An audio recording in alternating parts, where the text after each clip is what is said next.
साहस की चमक। नानी की कहानी। नानी के घर की रात बहुत शांत थी, लेकिन 7 साल के अभय को डर लग रहा था। खिड़की के बाहर पेड़ों की परछाइयां उसे अजीब से राक्षसों जैसी दिख रही थीं। नानी उसके पास बिस्तर पर बैठी और उसका हाथ थामते हुए मुस्कुराकर बोली, डरने की कोई बात नहीं है अभय।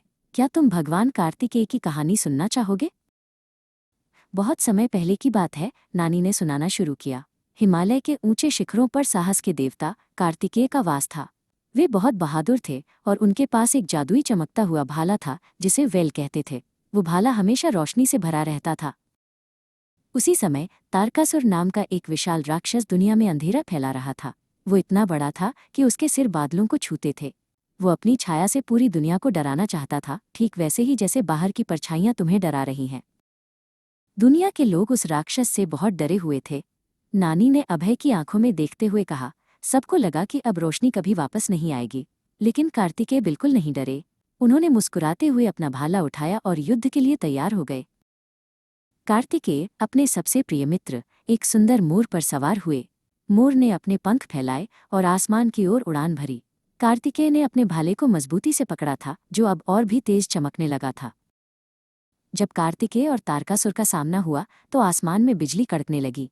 राक्षस ने अपनी माया से चारों ओर घना अंधेरा कर दिया, लेकिन कार्तिकेय की आंखों में केवल शांति और साहस था।